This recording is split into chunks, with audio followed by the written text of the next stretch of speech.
Welcome to Frances Reads Her Bible. It's been over a week since my last post. I had to go offline because of work. It was too intense. So I'm back and I'm happy to be back. Today I'll be moving on to Genesis 26. So let's see what Genesis 26 has to say.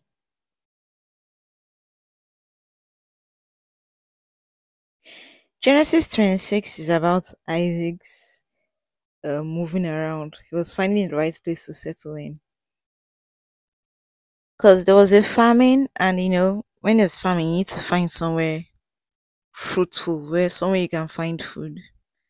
So he had to move. But God appeared to Isaac and told him, "Do not go to Egypt," in verse 2. "Stay in this land where I tell you to stay." As in basically the same blessings. Live here and I will bless you. I'll give this land to your descendants. I'll keep the promise I made to your father Abraham. Went on to 4, went on to 5, talk about how he's going to bless him, how Abraham obeyed him, kept all his laws, and he wants him to do the same. This just made me realize that sometimes location is very important. Location, the country you're living in, the city you're living in. You know, in Nigeria now, lots of people want to japa, they want to leave the country. And I can't say I blame them because the economy is in distress. You know, the inflation is really high and all that. But then location, the importance of location and destiny. I think what I've learned from this chapter, this verses 1 to 5 is we need to ask God, is going to UK your will for me? Is it where I'll fulfill destiny? Is it your will? Should I go? Should I not go? Should I stay in Nigeria? Because that's the thing. There are some people who I know who left foreign countries and came back to Nigeria and they've prospered. And I'm sure there are people who left Nigeria to go to other countries and they haven't prospered, or they would have prospered more than they should have if they had stayed back in Nigeria. I'm not saying they won't prosper, but to come into alignment with God's will for their lives. Might have been here in Nigeria or might have been somewhere in here in the UK, here in as in different countries. It depends. It depends on where you are. So location and destiny. Your destiny is sometimes determined by location. Is what I've learned from this verse 1 to 5. I remember listening to Joshua Selman, Apostle Joshua Selman, and he talked about how he wanted to leave where he was. I think that was in Zaria to move to Abuja. But series of prayers and whatnot, God told him, no, stay here. And like, this village that has nothing.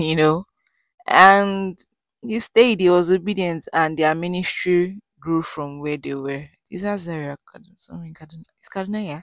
But some northern states they were in a village setting. And Abuja is a huge city, it's the capital of Nigeria. And they stayed, and that's where his ministry blossomed from. So destiny and location. So Isaac and his father Abraham, I pity Abimelech. So when the men there asked about his wife, he said she was his sister. He would not admit that Rebecca was his wife. So after Abimelech found out, because Abimelech in verse 8, when Isaac had been there for some time, King Abimelech looked down his window and saw Isaac and Rebecca making love. And then he sent to Isaac and said, so she's your wife. Why did you say she was your sister? You know? And Isaac gave an explanation. I thought I'll be killed if she was my wife. And then he said, what have you done to us? One of my men might easily have slept with your wife. And you'd have been responsible for our guilt. Now Abimelech had to warn everybody. This man's wife. Nobody to mistreat him or his wife or be put to death. Remember, this was the same thing Abraham, Isaac's father, did to Abimelech, years back before Isaac was born. where Abimelech seeing Sarah, married, as in took her in to be his wife without knowing, and God had to come in a dream to warn him. So should I say they have a problem with lying in their lineage? Though the same lie. I'm sure Abimelech will be like father, like son. Why should I even be surprised? His father did the same thing, now he's doing the same thing. That's why in my culture, sometimes before you marry someone, they'll go investigate. How is his father? How was his grandfather? People in his family. Then they say somebody killed somebody. There's killing. There's murder in their bloodline. There's stealing in their bloodline. There's this in their bloodline. So yeah, that is it. So in 12, Isaac sold crops in that land, and that year, as in God blessed him. Remember, location and destiny. So God blessed him with so much wealth. He going to prosper. He became a very rich man. He has so much herds of sheep and cattle, many servants. The Philistines were jealous of him. So in 15, out of jealousy, they filled in all the wells which the servants of his father Abraham had dug while Abraham was alive. They filled it with sand or stone or something, who knows. So there was no water to water his huge, herds of sheep and cattle and all that. Even the humans that were with him had nothing to drink. See, that's what jealousy can do. Sometimes when you prosper, you just be on your own. You don't know that there's someone out there, envious. Their minds filled with jealousy. Sometimes they just go out and start spreading lies about you. You know, doing certain things behind your back, and you won't even know they're the ones doing it. So even the king was jealous, and Anne told him, "Leave our country. You have become more powerful than we are." Isaac generally left. Isaac had the right to say, but these wells were dug by my father Abraham. He could have fought, with those people and said, "No, you can't do this, you can't do that." But no, Isaac chose his battles. It's not everything you fight over. It just reminds me of something that happened to me recently. I didn't even protest. I just said it's fine. How I even had the grace to do that. Man, I didn't even just fight over it. I think sometimes just resonated with me that sometimes there are things we don't even fight over. Fine, if that's how you want it, it's okay. Choosing your battles, not every time you quarrel, or even though you're in the right, or you felt cheated, or you were cheated, just let it go. So that's what Abraham did. He dug it again and they did the same thing. So in 19, Isaac's servants dug a well in the valley and found water. Then the shepherds there quarreled with them and said, "This water belongs to us."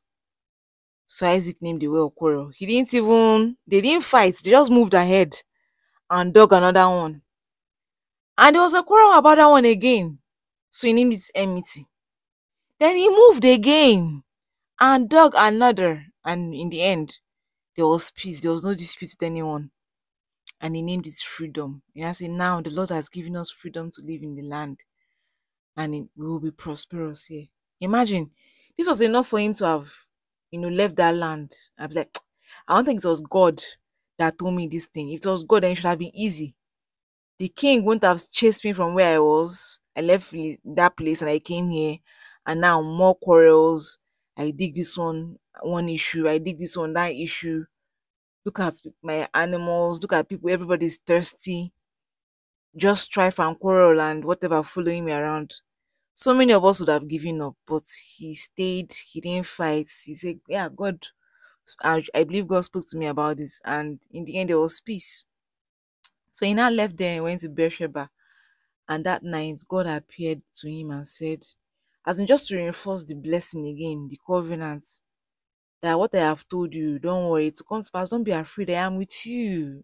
I'll bless you. It's important to know that when God made this covenant, God did appear to him once. God had to keep reminding him. And it's still in this same chapter of the covenant of how he's going to bless him, bless his descendants, and all that. And Isaac did the same thing his father always did. Whenever God appeared to Abraham, he would build an altar there and worship God. So in 25, Isaac built an altar there and worshiped the Lord. Then he set up camp there and they dug another well. Well, like me, I don't know. Because it's easy. When God makes you a promise, do this, don't worry, I'm going, and then you just see blockage everywhere. So many of us will be like, nah, it can't be God. I won't lie, I've done this once or twice, like, nah, it can't be God. If it was God that said this thing, then this thing should be easy now. It should happen, pa, pa, pa. But instead, see blockage everywhere. And it's to show me that when God gives you a word, there will be, you know, blockade. Like people, the enemy would rise up to block it. There will be resistance sometimes. And that was what Isaac faced. There was serious resistance. He moved from there to there, trouble, moved again, trouble. Trouble was just following him around to make him give up and leave that land and break covenant with God. Because if he had left, that covenant would have been broken, you know. But he stayed. And then King Avimelech came from, this was the same Avimelech of the king of the Philistines that chased him, came from Gerar with Ahuzat, his advisor, and Phicol, the commander of his army, to see Isaac. In 27, Isaac asked them, so, you came again after chasing me, making me leave your country. You were so unfriendly to me. They now said, oh, in 28, now we know that God is with you. And we think there should be a solemn agreement between us. We want you to promise us that you not harm us. Just as we not harm you, we were kind to you, we let you go peacefully, we didn't take anything from you. It is clear that God has blessed you. So, yeah, Isaac prepared a feast for them. They ate, they drank. Early the next morning, they made a vow, promise. They made the promise, sealed it a vow. And everybody went on their way. They departed as friends. That's when God blesses you. When people realize that even what they did to you, it didn't hurt you. Instead, you prospered. That's it. They will come back to be friends with you. They would want to. No, but everybody wants to be friends with successful people to be success. They try to stop you, but they are stopping you. Did not work. It didn't work with Isaac. They tried. They were envious, but instead he prospered the more. He didn't quarrel with them when they said, "Oh, leave our land." He moved. He kept moving, moving, moving. And in the end, God prospered him more than he was, gave him more than he had when he was with them. And they realized that, what we tried to do, it didn't work. See, this man is just, let's make peace with him. Oh. That's what they came to do. The same thing Abimelech we did with Abraham. He didn't just Abraham, but he made a vow with him, like, let's be friends. So yeah. Despite all the obstacles, Isaac still prospered. And they saw this and realized this can only be God. So this 34 to 35 had to give a different story. It talks about when Esau was 40 years old, he married two Hittites, Judith the daughter of Beeri and Basemath the daughter of Elon, and they made life miserable for Isaac and Rebecca. In a way, you can see, maybe you see why Rebecca did what she did. She didn't want him to inherit his father's wealth, but still, like I said, their family is very dysfunctional. They should have told Esau, oh, don't marry from these people. They didn't tell him. He didn't know. You see further down the line that he didn't know that marrying from among those people was not his parents' preference. They didn't like it. So he got married to two women, and those women were problematic. I can imagine what they did to Rebecca and Isaac. These people were now elderly. I can only imagine what they did and how angry Isaac and Rebecca were with Esau. Especially Rebecca. You know how women can be. You're an elderly woman and two young girls, so disrespectful, so this. I wonder how Esau settled the whole matter. Maybe he supported his wives or whatnot. I have no idea. But Rebecca carried this grudge and she forgot that this is still my son, even though he married bad wives. And you won't know it when you're marrying a man or a woman, sometimes, that this person is bad, especially if you don't see the face of God before marrying people. I think his family member should have told him, don't marry from here, marry from somewhere else. Esau had no idea. We'll see that down the line.